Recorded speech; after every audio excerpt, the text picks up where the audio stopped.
In this video, I'll be exploring if it's worth getting into ring making as a full or part-time business. Basically, can you make money selling rings online? Why would you want to do it and how? So before we dig in, I'm going to drink some soup.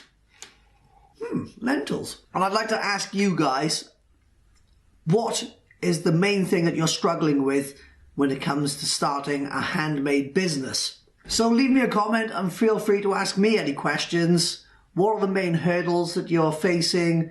Is there anything that you're afraid of? Anything you'd like to know? Drop me a comment, I'll reply and I'll help you out. Also, if you're interested in learning how to make rings, then I have an online course called Next Level Wooden Rings, which will teach you how to make epic wooden rings for your loved ones or customers. There are links to that below in the description. You can also join my mailing list where I will send you a free guide to making bentwood rings entirely by hand. So check out the links in the description and let's get into the video. So over the last few years, I've noticed that a cottage industry has sprung up online, and that's all over the world, from the USA to Australia and Europe, and that's for small craftsmen or craftswomen making beautiful handmade rings.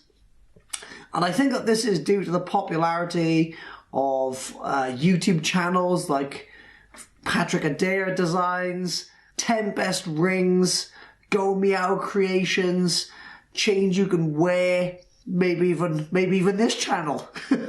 There are also new companies that have sprung up, like ringsupplies.com, who are supplying materials and tooling to ring makers. Shout out to ringsupplies.com. They've just launched a new uni mandrel, which I think would be absolutely amazing tool for any ring makers out there. So go and check them out. Link in the description.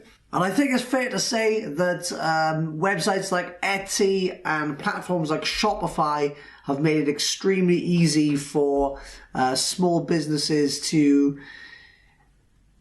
start selling stuff online. So the e-commerce barrier to entry is relatively low now. You don't really need to know a lot of coding or any techie bits, and you can get a shop up and running pretty quickly. So there are a lot of crafters out there, a lot of makers and craftspeople who are making rings and jewelry just for the sheer joy of it, which I think is amazing, and I utterly commend you if that's you. You don't always have to craft to make money. And sometimes it can just be for the joy of making something, you know, making something beautiful with your hands, which I think is amazing. But then there are a lot of others. People message me all the time asking for advice about selling their work, and it can be a good side hustle or even a full-time business if you've got the metal for it. Is it still worth getting into ring making if you want to make some money? Is there too much competition? Is it too much of a saturated market? Have all the cool ideas been done? I think that really depends. It depends on you and how dedicated you are, really. I mean, rings are a great product to sell.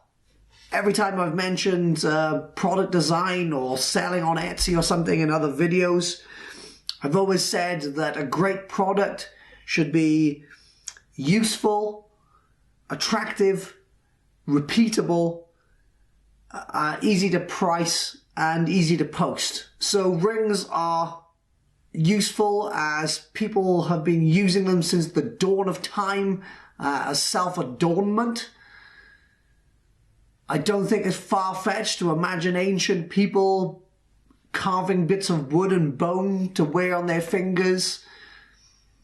The ancient Egyptians and ancient Greeks wore them. And of course, in modern times, they've come to symbolize love and commitment with wedding and engagement rings. So they're useful.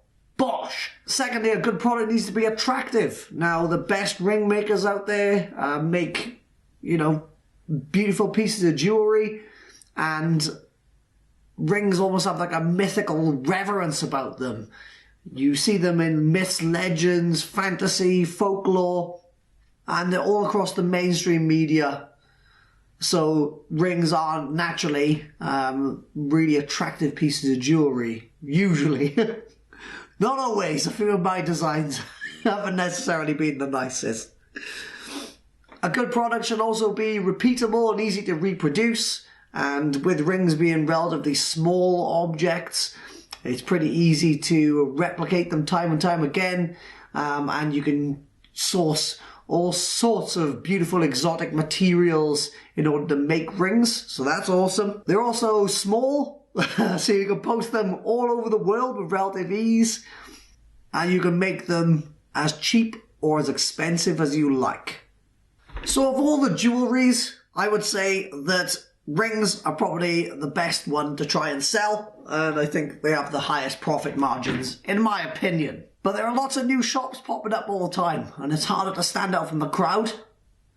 But think of it this way, there are nearly 77 billion fingers in the world, and I for one can't make rings for all of them. So if you're really dedicated, then why not? Of course you can make money selling rings online. There are lots of different materials you can choose from, like silver, gold, wood, bone, acrylics, lots of other different things you can make rings out of. There are many different niches, so it could be male wedding rings, rings with horsehair in them for equestrian ladies, sparkly engagement rings, lots of other niches that you can serve. And to be honest, one of the hardest things about starting a jewellery business is figuring out where you fit in. So here's a few pieces of advice I'll give you for free.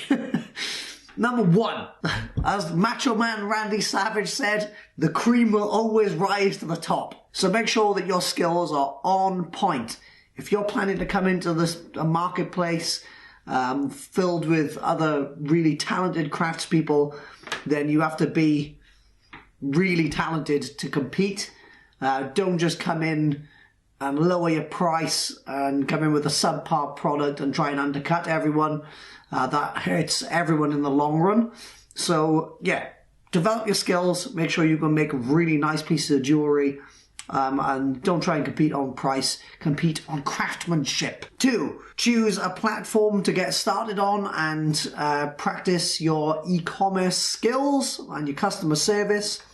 Etsy is a good place to start, as you can just bang up a few photos, write a product description and be selling within a few hours. But you might like to emigrate to another platform like Shopify or Squarespace, where you have more control over the reins further down the line.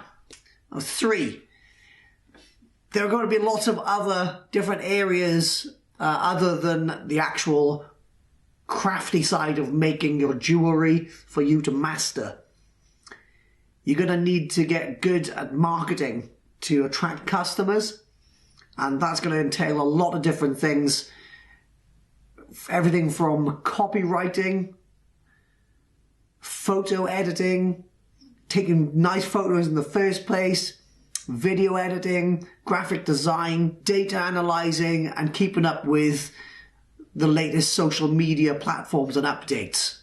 So you need a lot of tools in your toolkit, and I understand that might not be for everyone. But don't be scared, just learn a little bit at a time. It's taken me years to get to this stage where, you know, I don't feel like I'm just wandering around in the dark anymore. I've kind of got an idea of what I'm doing now, a little bit. And the 4th tip really is following on from what I just mentioned. It takes a long time to establish a brand, especially if you're just like a one-man band like I am, or you're in, a small studio of craftspeople. It's going to take time to really build up an audience and a customer base. So just be prepared to be in it for the long haul. I hope that this video has helped and inspired some of you. Like I said, there are 77 billion fingers in the world, and I'm definitely going to need some help putting rings on all of them. Also, as I mentioned at the start of the video, let me know in the comments, what are you struggling with when it comes to starting a handmade business? What's your biggest hurdles? What's your biggest fears? Is there anything I can help you with? drop me a comment and I'll happily reply and see if I can help. There are also links in the description to my online wooden ring making course called Next Level Wooden Rings, which will teach you how to make epic wooden rings for your customers or loved ones. So if you're interested, check that out. And there's also a link to join my email list where I will send you a free guide about making bentwood rings entirely by hand. Apart from that, do all the other YouTube malarkey. Like it, leave a comment, share. And I'll see you in the next one. Blah!